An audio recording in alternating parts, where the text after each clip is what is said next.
Hey everybody, how we doing? Sunnyvale Rejects back in the house with a video for his friends and family on this early Saturday morning. Thank you for checking out my vintage book haul bonanza.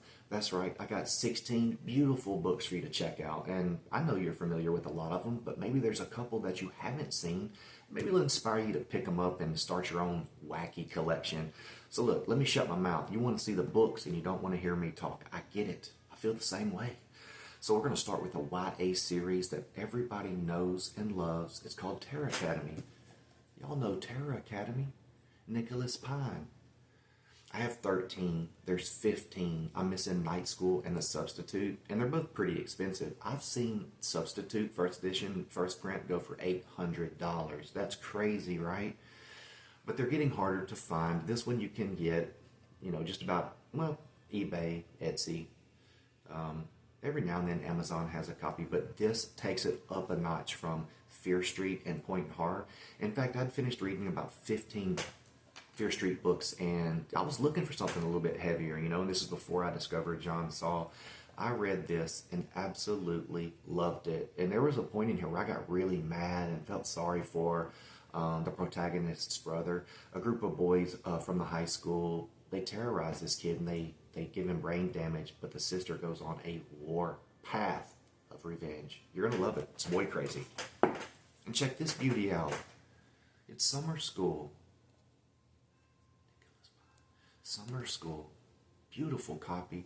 Again, from an Etsy seller, you're looking at about 26 bucks, something like that. It's worth it if you're a collector and you love these things and can't really part with them. I wasn't trying to make a quick buck or anything like that. I was actually just trying to make space. But I regretted it and had to get them back. That's Summer School. Summer School. She dumped her clean-cut boyfriend for a sleazy biker. Now Cora Richards may live to regret it. Eddie Jacobs plays too rough for her, and she drops him, or tries to. What started as a daring walk on the wild side turns to pure terror as Eddie stalks her relentlessly. Not cool. Alright, and come on now. 16 candles. Look at that badass cover, y'all. Speaks volumes. A picture's worth a million words. There's some wear here from handling and being on the shelf, but these books are in beautiful condition. I'm lucky to have them. And at some point, I will read them all. Breaking Up. Another splendiferous copy. Look at that, would you? Breaking Up. All right, let's see what this one's about. Welcome to Central Academy. She's a rich girl who can have anything she wants, but what Robin Anderson wants is excitement. So she impulsively goes out with Danny Kovac, a tough greaser who's totally out of place in her world. When Danny breaks up a high society party, Robin's forced to break up with him. Now someone's killing off her wealthy friends, and Robin's terrified that Danny's out for vengeance. One question. Will she be the next victim? Read it and find out if you haven't already. And if you have read it, don't tell me yet. Moving right along. Look at this beautiful copy of Douglas Clegg's Neverland. Look at this. That's beautiful. There's faces in the clouds and they're embossed. Douglas Clegg's Neverland. Beautiful condition. I think I got this from Pango. I love Pango, y'all. Please check it out. You're looking at the exact book you'll buy, and a lot of times, sellers will post great pictures, and if they don't, you can always ask them to, and they'll respond promptly. Pango is top notch. It's the best about, it's the best one out of Amazon, eBay. Etsy's really good, but Etsy doesn't have the selection. Pango's top notch. Take my word for it. Check it out. And check me out while you're there. I have a bookstore. All right, that's Douglas Clegg's Neverland. High on a bluff looking out on the ocean is an ancient shack, the secret place called Neverland. Here on Gull Island, a misbegotten spit of Georgia coast, young Bo Jackson joins his cousin Sumter in strange, sinister games, rituals that grow into a sickening explosion of pure evil. I bet. Douglas Clegg's Neverland. Have you read it? What do you think? Charles L. Grant. This dude was prolific as hell. Charles L. Grant, For Fear of the Night. I wasn't supposed to get this copy in the mail, but I like it better than the one that was supposed to come in the mail. This is from Amazon. I paid $8.20 for this book, and as you can see, it is in beautiful condition. A tore paperback from 1987. The amusement park on the pier burned 10 days ago. The blackened skeleton of the House of Horrors is a grim reminder of summer's dreams turned to nightmares, of a young life cut short. Julie Etler and her friends had been looking forward to one final summer of freedom before college and the responsibilities of adulthood. Now Julie's dead. But how did Julie die? What happened? Who's to blame? And what the hell are they going to do about it? All right, that's Charles L. Grant, For Fear of the Night, and his covers are spectacular too. So far out of the new books I bought, and first of all, let me take a sip of my coffee. Then let me apologize for this rickety-ass chair I'm sitting in. Listen. It looks good sitting behind this desk, and I know you can't see it. It's 100 years old, and I love the desk. It's just kind of low. And this chair that I sit in is low, and it's also an antique. It's old as hell. It's probably 60 years old. But I gotta sit perfectly still or it squeaks. I apologize. Check it out, y'all. The Steak. I've been getting a lot of folks leaving comments about Richard Laymon and which books I should read first and which ones I should skip, and I'm so grateful for that. Thank you so much. I appreciate it. One person said I should skip Bite and go straight into Resurrection Dreams, which I showed in a previous video. What do you think? Look at this, though. God dang, it's spectacular. I don't even want to open it for fear of damaging a single page of this book. I just want to look at it like fish in a tank. Okay. Stephen King, Without a Conscience. Holy crap. She was young, innocent high school senior named Bonnie Saxon, sacrificed on the altar of a madman's obsession to rid the earth of its most ancient, pitiless evil, the curse of a vampire. Lots and lots of vampire books out there, y'all. Very, very common tropes associated with these books. How can everybody be so different that they're successful and sell a bunch of books? I mean, how's this one going to be different? I almost told you to tell me, but don't tell me, I haven't read it yet. But how's this one going to be different than, say, an Anne Rice? Something like that. All right, that's The Steak, and it's a beautiful copy. And regardless of how it's going to be different from any other vampire book I've read, it's got a beautiful cover on it, and I love it, and I'm going to collect the hell out of it. Robert McCammon. Mine. Look at this. A lot of you guys have probably read this. I'm a latecomer to the scene, so I'm not going to act like I know anything. But I got this off of Etsy. It was a little over $8 too, and it's a beautiful copy, as you can see. One flaw, which I was made aware of before I bought it. But I'm grateful to have this, and this is going to be my introduction to the Robert McCammon catalog. What do you think? Should I start with this or something else? What do you think? A Boy's Life? Perhaps? Mary Terrell, a.k.a. Mary Terror, is a scarred survivor of the radical 60s, once a member of the fanatical Stormfront Brigade. Mary now lives in a hallucinatory world of memories, guns, and murderous rage. Murderous rage. That was hard to say. She kidnaps somebody's baby and puts an innocent, up until this point, kind of a weak woman in the position where she has to fight and search all over the country for her baby girl. And when she finds the person responsible, all hell breaks loose. Apparently. I haven't read it yet. But is that close? I can't wait to read it. I hear it's exciting as hell and a page turner. And again, it's got a kick-ass cover. It's The Dark Half from Stephen King. You know, now that I think about it, you guys have not seen my Stephen King collection. I'm going to show you my Stephen King collection very soon. And instead of acting like a know-it-all, I'm not a know-it-all. I don't know anything, I think. The older I get, the less I know. But I am a student of a lot of things. books, their history, writers, their lives, how books are made, how they're marketed. I like ancient history, the Sumerians and ancient architecture. But how can we say we know anything? All we can do is read books by the people who were there and get as close to the origin story as we can.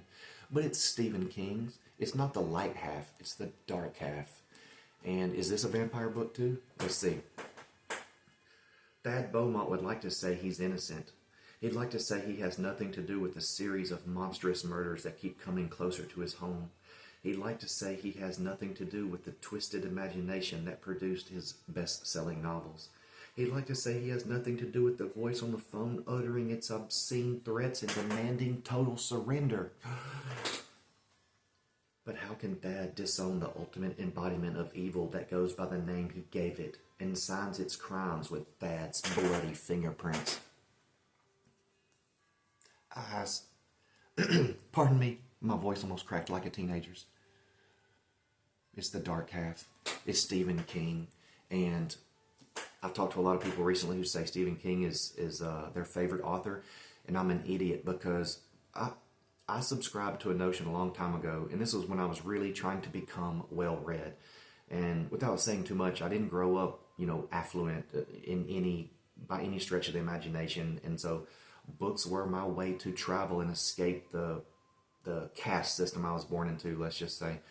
And I thought that because a lot of people read his work that it couldn't be that good. I really did. I see the error of my ways now, and I'm very, very sorry. And I see that those folks were right.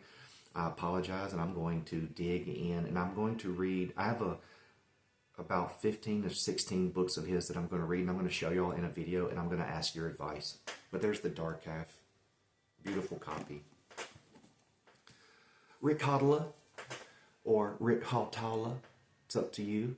Rick Hautala, you can say it like you're from Georgia or Mississippi, or you can say Rick Hautala, like maybe you're from New England. This is Moonwalker. He has fantastic covers too. That almost looks like Sumerian cuneiform. Look at that, Moonwalker. In Dire, Maine, yeah, that's right, another Maine boy, right? In Dire, Maine, the dead won't stay buried. What's wrong with those rascals? The people of Dire liked their quaint little farming community just the way it was, so they didn't question the bizarre, unexplained disappearances that had begun to plague their town. No one talked about the hideous screams that shattered their sleep, nor asked why the lights of the funeral parlor blazed long into the night. We ask those questions, don't we? Because we're inquisitive and we want to know. And we don't mind investing in a 600-page book to find out. That's another thing, I was watching a video about The Stand the other day. It's a damn good premise. And I know the character development, the arc of the characters is off the charts, but that's quite an investment. What is it, 1,200? Depending on the copy, 1,400 pages, something like that. It's the same amount of pages, basically. But that's a hell of a commitment. What Stephen King book should I start with? Y'all tell me. And while you're at it, tell me which Rick Hautala book I should start with. I have 4 of his books. That's Moonwalker. Winter Wake. Look at this. My God. Look at that. It's Rick Hautala. It's Rick Hautala. Now, this is a beautiful cover. I love it. I put off buying it for a long time. I don't know why. Maybe I just moved on to some other things because I get distracted easily. But I'm back on this Rick Hautala kick, and I'm going to collect more of his books, and I'm going to read them. But let me say this right now, please. I told y'all last year, I don't know when it was, September, October, that I wasn't going to buy any books, that I was done. And I stopped for a long time. But in the last 3 weeks, like beginning with Christmas break, I bought 58 books. 58 books, y'all. And I'm not talking about from Goodwill or Salvation Army, because my Salvation Army, which I got all my beautiful copies from, closed down, and I don't know what they did with that stock. But I'm talking about eBay, Amazon, Etsy, Pango, wherever I could find them. And you saw some of them in my Women of Vintage Horror paperback haul. You're seeing some now, and you're going to see some down the road. And I'm very proud of these books. But I should never buy another book again. I have so many that each one I buy, prolongs me reading what I already have. And I'm 48 years old, y'all. Do the math. I read about 25 books a year, and I have 900 books. I'm zipping it. Back to winter wake. Glooscap Island? What? Off the coast of Maine, shrouded in fog, ringed by icy gray water. Here the Carlson family comes home to a torturously intensifying nightmare, first in the guise of a beautiful but calculating woman, then in the shape of a vengeful wraith with glistening bones, coils of black hair, cold staring eyes, and a horrifying command of this living world. Why can't they just leave us alone? What do we have that they want so damn bad? It's Winter Wake. You probably read it. I got another copy of Wild Violets. I have another one behind me. You know, the purple one with the lady with the white eyes. I had a bad experience on eBay. I bought a beautiful copy, or what I thought was a nice copy of that other cover, and the person never sent it, so I had to cancel that. And then I bought another one from another seller, and then I saw this and had to have this too. So with this book right here, I'm like 50 bucks deep, you know. But it's a spectacular cover. It really is. At first, I wasn't sure what was going on, but now I get it. And I really do like it. So, you know, I'll probably read this one and collect the other one. And then when I'm done with this one, I'll probably list it on Pango if interested. Because these books are getting very hard to find. It's Ruth Baker Field's only book, and just based on what I've heard about it, I can maybe see why. I mean, what she's talking about has never been exactly cool, and it definitely wasn't back then. But it's Wild Violets. You know the story. It's about a serial killer with mommy issues. Let's just say his father passed away tragically, and he took the helm as man of the house and maybe misunderstood that or read too much into it. It's Wild Violets. Have you ever seen this one? Dead Season. What's this feller's name? J. Bradley Owen. This is a leisure paperback. I saw this on Pango and I couldn't believe it. I bought this for $4, $4.99 for shipping. Look at that. Have you ever seen this book? Look it up. See if you can find a copy out there in the wild. And then remember what I said about Pango.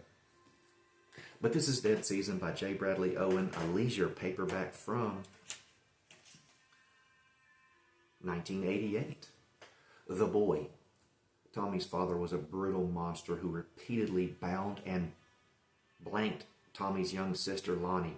Oh boy. That's why everybody understood when Tommy drove a kitchen knife into his father's side, shredding the man's body into an unrecognizable mass of flesh. They understood, that is, when he killed his father the first time. See, here's the problem. The dead won't stay dead. Dead Season. Okay. I'm very excited to get these books. There's 3 in the series. I have 2. It's The Vampire Odyssey by Scott Siensen. Siensen, am I saying that right? There's a fascinating story that comes with these books. A science fiction writer named Jerry from Florida. She was involved in a lot of conventions and things like that, and so she met a lot of authors, had a lot of books signed. I'm guessing, God rest her soul, that she passed away, and they sold her, her collection, and I was lucky enough to get 2 of them. I got them from Blind Horse Books in DeLand, Florida. I mentioned them, I think, in the last video. What a cool bookstore. I really can't say enough. And the Oates, the couple that own it, they're great people, and they have a fabulous collection of signed books. Check them out, and they're fair on the price. So if you collect, you can keep them on your shelves, and you're not invested too much in them, and you got beautiful, rare, signed books. And if you want to sell them, they mark them, well, let's just say they're so reasonable that you can mark it up a little bit and make some profit, because there is some cost involved in buying and reselling books. God, what is wrong with me? Look, I got my mom some coffee for Christmas. I can't remember what it's called now, but it's super strong. All right. The Vampire Legacy. To Danielle Walters, moving to Beverly Hills was like entering a designer fairy tale of exclusive shops and chic parties. Yet below its slick surface, a world of shadows pulsed and pounded with dark power and wild desires. When the inner circle beckoned to her, she felt their desperate blood hunger consuming her and knew that somehow this relentless need had always been a part of her and she a part of it. Okay? Now look at this. Got some really cool step back art. Really cool. I mean, that looks like a model, you know, not a painting. And those eyes, man, that's always scared me about vampires, their eyes. And I think it's from Salem's Lot, when the boy comes to the window. It's cliche to mention that now, but that was a spooky scene. It haunted my dreams forever, as you can see. Now check this out. Here's the signature.